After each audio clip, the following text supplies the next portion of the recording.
More than 50,000 people have died of coronavirus in the US in what is the world's deadliest outbreak of the disease. Donald Trump has come under fire for the handling of the pandemic, with medical experts criticising his suggestions that sunlight, UV rays and disinfectants might be used to treat patients with the virus. Speaking on the American TV network CBS, the Republican governor of Maryland said he's raised concerns about the White House briefings and said it was critical that President Trump stuck to the facts. The mixed messaging, I've raised concerns multiple times about conflicting messages. We had hundreds of calls in our hotline here in Maryland about people asking about injecting or ingesting these disinfectants, which is hard to imagine that people thought that was serious, but people actually were thinking about this. Was this something you could do to protect yourself? Let's talk now to Tara Smith, a professor of epidemiology at Kent State University in Ohio, and Peter Chowka, who is a freelance political journalist who is in Seattle. Thank you for talking to us. Regarding those comments at the end of last week, Peter Chowka, how did you respond? Well, the comments were mainly in response to Thursday's White House Coronavirus Task Force meeting, at which President Trump got into musing out loud in a back and forth with several of his experts on the stage. He'd apparently seen a new study by the Department of Homeland Security, which found that ultraviolet light, UVC, a component of sunlight, played a positive role. It destroyed the coronavirus in 2 minutes when it normally takes or normally lasts on a surface for about 18 hours. And by the way, there was another study along these lines put out by the University of Liverpool. And here's the news release from it last Tuesday. And I've read the entire study. And it also suggests that sunlight and vitamin D from sunlight has a critical role. So President Trump is, in his inelegant talking out loud, which is what he does after all, he was pointing to perhaps some leading edge research, and he did not, by the way, suggest that people should drink Clorox or Lysol. He again was talking out loud, and the transcript bears that out. Why did he then say then, if that's the case, that he was being sarcastic?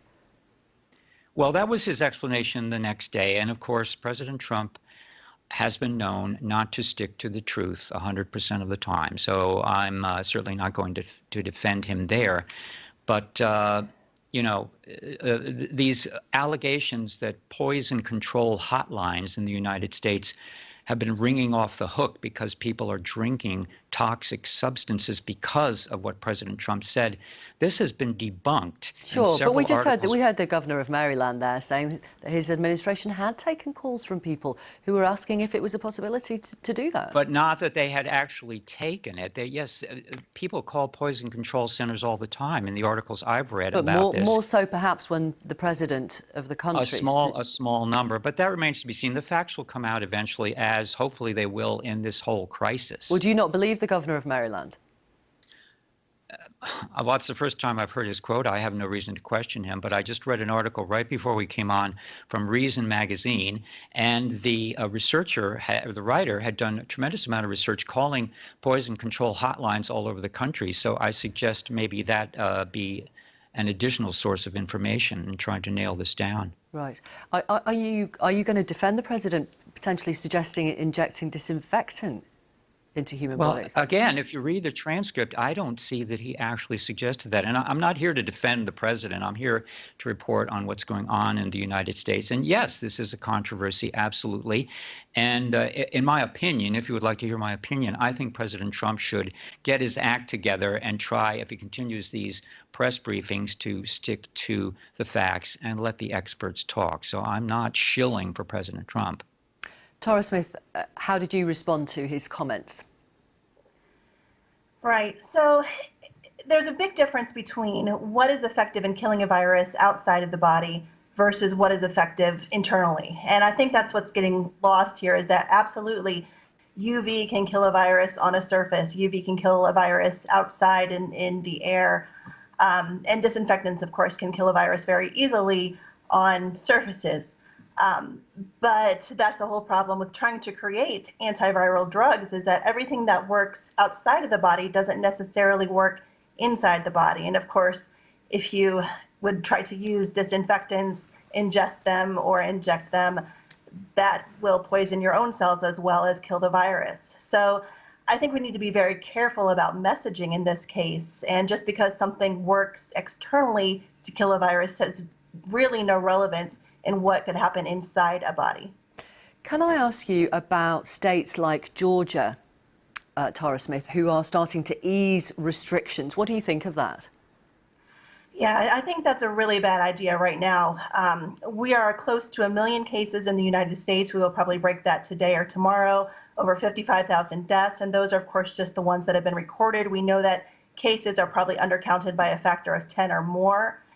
So I think easing those lockdowns right now, while we're really close to a peak, is a bad idea. I think we're going to see additional cases that are starting to come as these lockdowns these lockdowns are released, and we have more people that are becoming potentially exposed to this virus. Are you worried potentially about a second wave of it then? I don't think we're out of the first wave. Oh, okay. So I think we are still seeing increases in cases in every state. I mean, in some places, that rate of increase is slowing down a little bit, but especially in Georgia, it's not. So I think we're going to see a continual increase in those cases, and I don't even think we're ready for a second wave yet. We haven't ended the first one. Peter Chowka, how do Americans feel, broadly speaking, about how President Trump has handled this pandemic?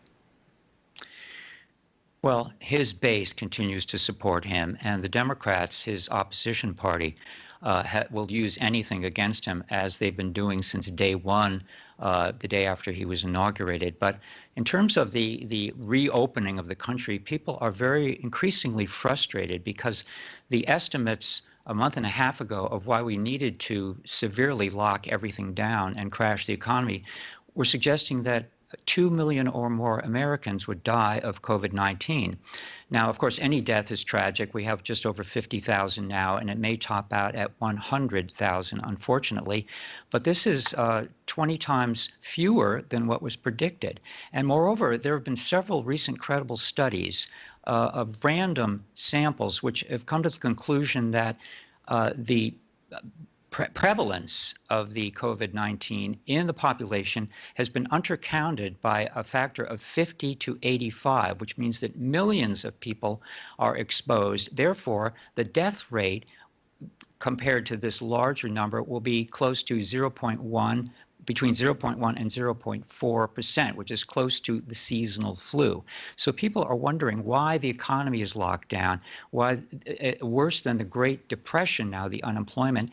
And this has health costs as well. People are not seeking medical care because they're afraid, that is for cancer, for strokes, for heart disease, for accidents and injuries, because they're afraid, and because the hospitals are largely off limits except to potential coronavirus patients. So, you know, it's a risk-benefit ratio that has to be considered here, and we've been given a lot of misinformation and wrong information, not wittingly, but that's just the way it's been.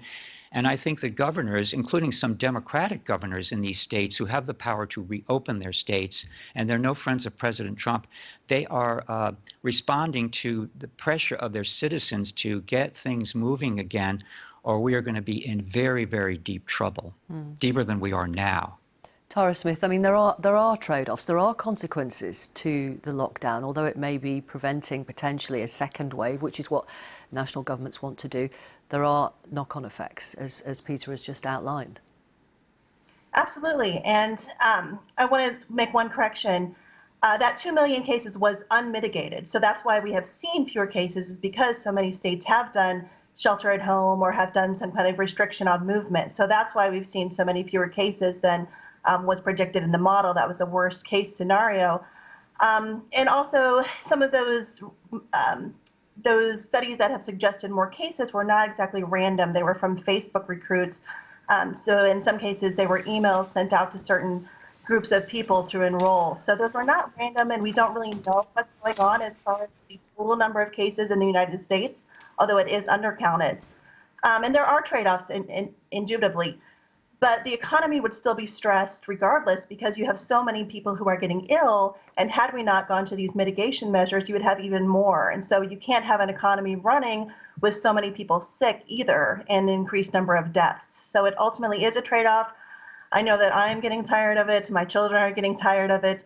But the alternative really is a massively increased number of deaths. So we have to be careful of anything that we do that we want to open up the economy. We would prefer to do it slowly. We would prefer to do that with additional testing so that we can do a more targeted lockdown of individuals who have been exposed to the virus, rather than having at this point, we don't have enough testing. So we really have to continue to keep more people at home, which is not what any scientist would like to do ultimately. Thank you both. Thank you very much. Tara Smith, who is Professor of Epidemiology at Kent State University, and Peter Chowka, who is a political journalist. Thank you for your time. Thank you.